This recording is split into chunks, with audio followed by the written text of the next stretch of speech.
It's interesting because I'm going to turn this on. Hey, how many minutes do I have? 25. All right, excellent.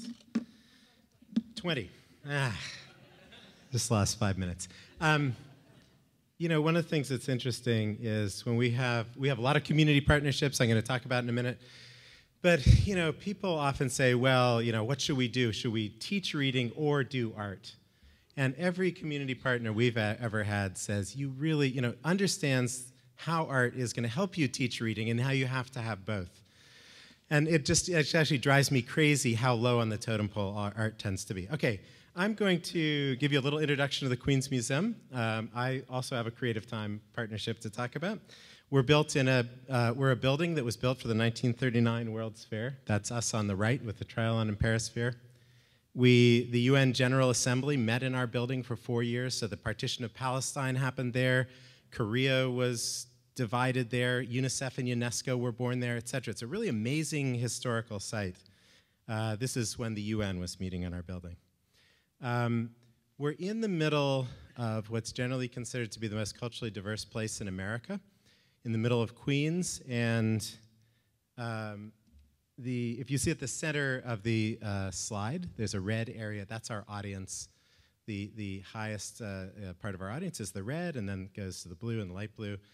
And when I show you another slide, which is if you look at the areas in New York City where there are 50,000 or more immigrants or foreign-born in individual community boards or census tracts, we're right in the middle of that. So we're in what's called a minority-majority community. In Corona, if you take African American, Latino, and Asian, that's 90% of the population. So the majority is 10% in our community. If you look at this slide, if you remember where the Queen's Museum is, I wish I had a laser pointer. We're right in the middle of a set of communities. These are census tracts, which are those red census tracts, the blue census tracts next to the census tracts in Upper Queens, which are called melting pot communities. These are communities where there is no majority, where, like I say, where you have often in individual buildings a 25-25-25-25 split between what we consider to be the races in America. So our first kind of urge when I got to the Queen's Museum 8 years ago was to do stuff about this amazing place where we are. So, and by the way, I hope that I'm going to talk about a sort of progression of our thought. And it's not that doing shows about the community is a bad thing. It was just a kind of a first step for us. So, for example, there's an amazing photographer named Jeff Jianxing Liao, who lives in Jackson Heights, a Taiwanese board guy, who did this absolutely amazing series of photographs about the 7 train that runs through the heart of Queens. This is an artist who did a project where she asked immigrants to talk about where they're from, how much money they send home per week. This particular guy sends $350 home a week. I mean, I can't save that amount of money. He works construction, so she said, dress up like a superhero. I'm going to photograph you as a superhero doing your regular work. So they went to work as a superhero, and these guys also showed up to the opening in their superhero outfits and were photographed with folks. These are often well-known guys. These are all Mexicans in this particular series. So this guy, it says where he comes from in Mexico. Again, it's sort of about an issue, but it begins to be more engaging. We did a show about Mexico City called ABCDF. We did, we have a very large Chinese population in Flushing, which is the other side of the park to Corona, which I'm going to talk mostly about. But, we're not a community center. We consider ourselves to be a museum, and we're called the Queen's Museum, and we take the word Queens as seriously as we take the word museum. So we're a museum, we're a fine arts collecting institution. This is a show we did with an artist named Yue Minjun, who's the #1 selling artist in mainland China. At the time, between the time we signed up to do the show and the time that we did the show, his auction prices went through the ceiling, and the insurance value for the show was $56 million, which is very high for the Queen's Museum. So he's the guy who does these kind of smiley face characters, which are all self-portraits. And it's actually about being forced to smile in China. we're very interested in Queen's identity. Can anybody read either of these bags? Yes. It says Queens. That's the one on the left, which is in what language? Korean, okay. Anybody know the one on the right? It's Urdu, yes. And it says Queens in Urdu. This is Chinese characters. So the idea, so we make these Queens t-shirts in all the different, so one of the problems is that Queens is all these different neighborhoods and people don't talk to each other enough. So we want to create a kind of collective Queens identity by doing the same thing over and over again, these bags, these products, which say Queens, which give that kind of Queens identity. We also are blessed with one spectacular exhibition space. If you see the people, do you see the people in the back of this picture on the far end? This is the largest architectural model in the world. It's a 9,500 square foot model of New York City with 890,000 buildings in it. It took 100 people 3 years to build. So we have this thing. It's left over from the World's Fair in 1964. But Rick, you're getting a call. I have Rick's cell phone up here. I'll tell you. Now, yeah, but I can't get the timer backward.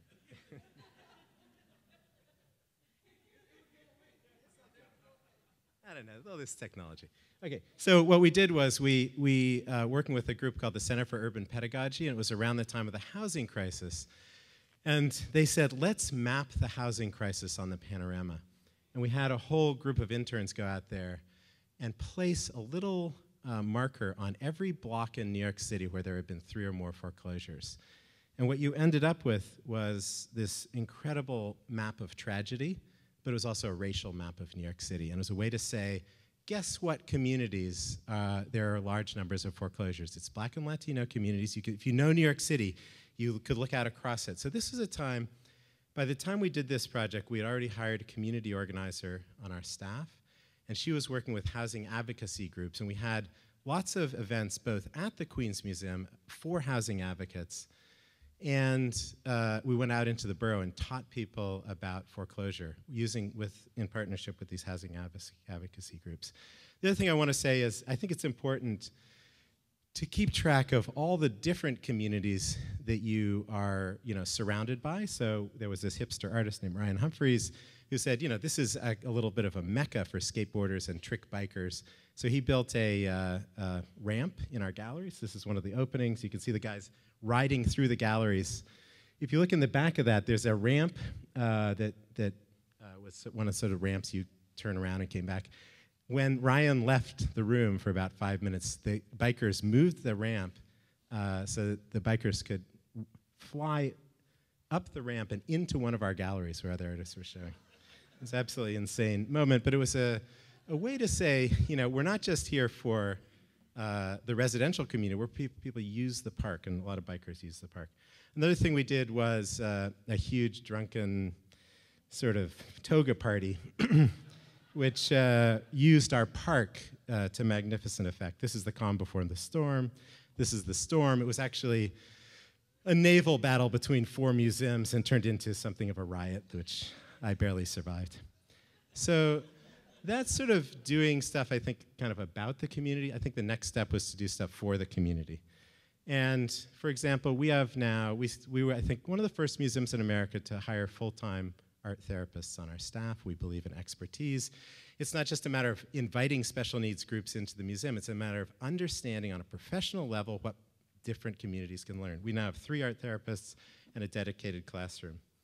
We have now, in a partnership with the library in Queens, a program where you can learn. Well, immigrants, I believe, by the way, we teach ESOL classes at the Queens Museum, but I also believe that immigrants don't always have to be taught how to speak English or be treated like first graders. You can take now at the Queens Museum, and this is based on a lot of research and a lot of listening, as Rick said before. You can take Photoshop 1 in Mandarin, Photoshop 2 in Mandarin. You can take Dreamweaver in Mandarin.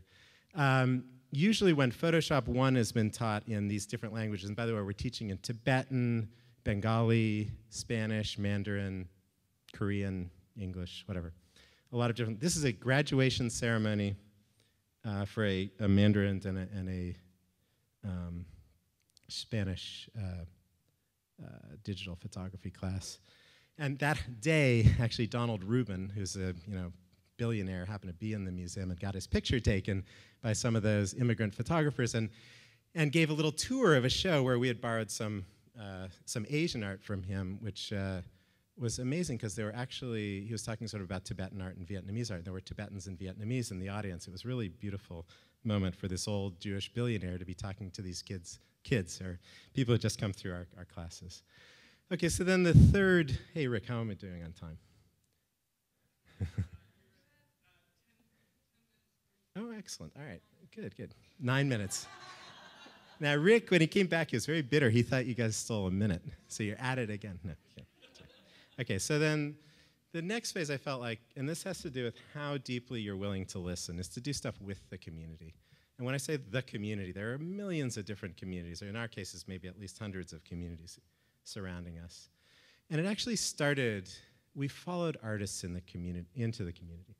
Maria Ponce is an Ecuadorian artist who did a project with these Mundazas trucks, are unlicensed moving trucks in Corona.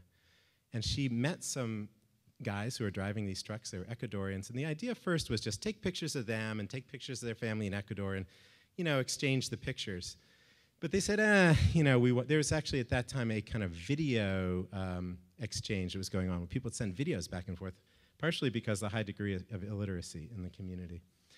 So she then took pictures, not only of videos, not only of the people, the drivers and their children, and exchanged them. But they said, I want to see my town. What does Quito look like, or this particular part of Quito?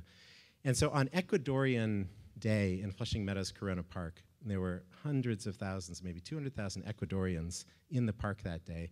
They walked back up Roosevelt Avenue, and then there was a truck with a projection on it, and the outdoor projection was those places in Ecuador that they missed, and the indoor projection was the video letters that went back and forth. And this was an amazing moment. We had the truck drivers were the docents. They were telling everybody in Spanish what had happened. Half the people walking by were in tears because they missed Ecuador so much. And it was sort of an amazing moment of pride and angst, because a lot of Ecuadorians in Queens are undocumented. They can't go back and forth. And we said, God, that is an amazing place to do a project. This is 104th and Roosevelt Avenue in Corona. So we started doing this project. It's called Corona Center of Everywhere. This is a guy named Miguel Luciano who did it was called Pimp My Piragua. The Piragua carts are the carts, like the shaved ice, and he made the ultimate Piragua cart. And he gave them away for free, which got him a lot of great. And so this is the Mexican bike club that's there in the park. And he spoke Spanish, he knew Queens quite well, but he took an element from that that already existed in the community and played it because he knew the community well enough.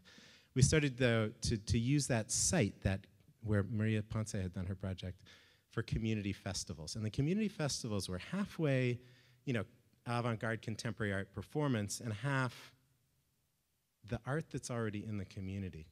And the best art I felt that was already in the community was dance. And there was these amazing dance groups that performed there repeatedly. Thousands of people showed up at these. And then an artist named Sean Leonardo did a major publicity campaign as a lucha libre wrestler. By the way, he looks exactly like the wrestler. Created all this excitement. A lot of people showed up, and he wrestled the Invisible Man. And it was an amazing thing. By the way, the kids got it 100%. It was the parents who had the problem. They were like, it's a bunch of bullshit. There's only one guy in there. And the kids were, no, he's wrestling the Invisible Man. Anyway, he lost. It was really upsetting. And he actually took his very emotional moment for him. But what was going on, I think, important to say in the background of this, if you look, hold on just a second. Okay, in the far background, do you see those tents? We drew a crowd, and thousands of people came to this. At those tents, we had immigrant right groups telling people about their rights. This is the place in Queens where people are least likely to avail themselves to resources that they deserve. They don't know about public health options. They don't know.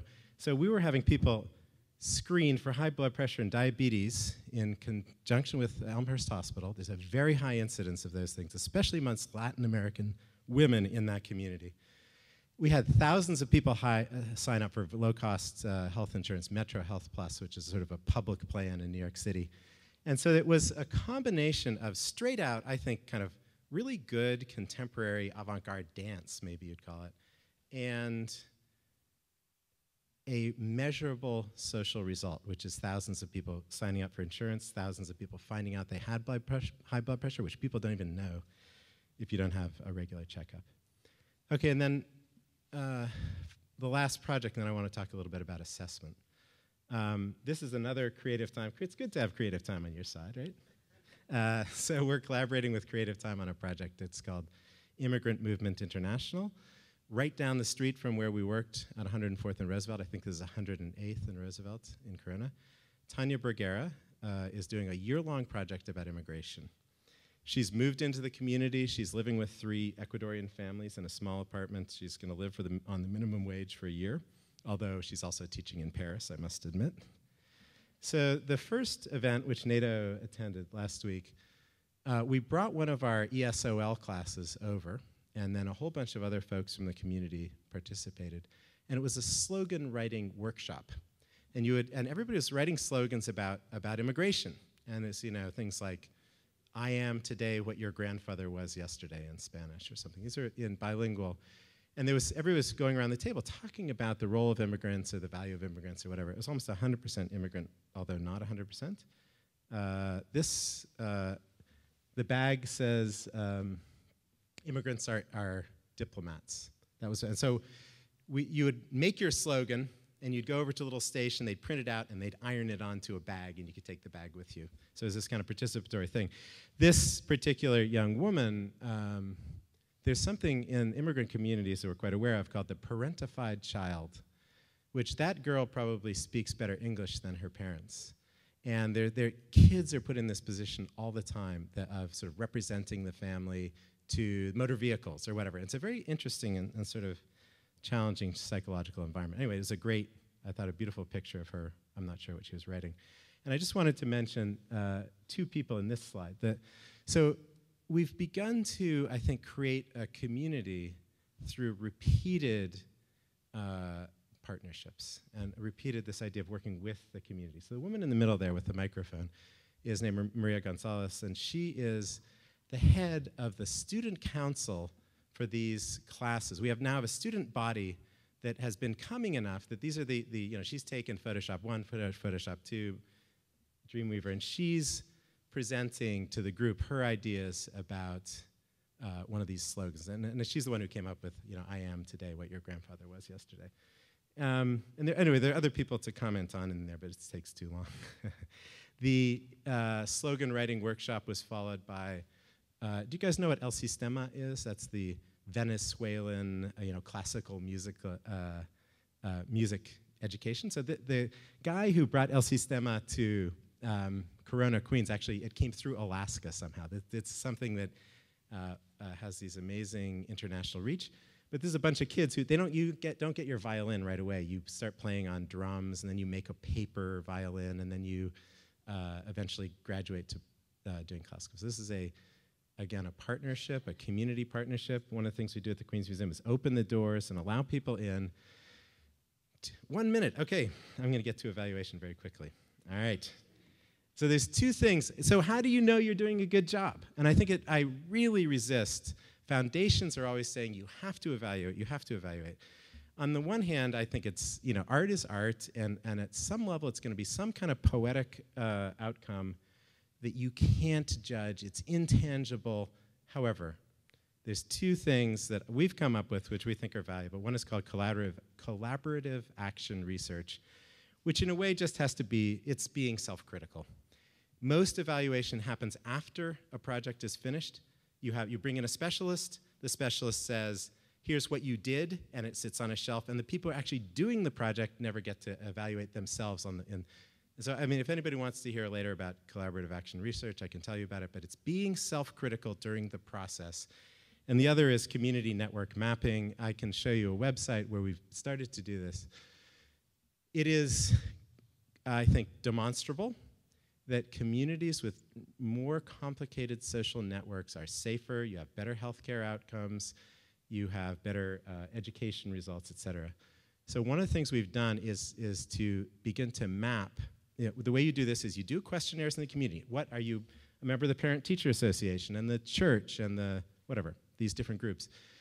And you begin to map the density of social networks. And our goal, one of our goals in Corona, is to make the social networks denser. And these incredible social network maps that were developed for us by this group up at Williams. So if anybody here has grants, this is for the organization side, the museums or the public art people, those are my two recommendations, or even Creative Time. I don't know if you guys are doing that. So that's what we're doing in Queens.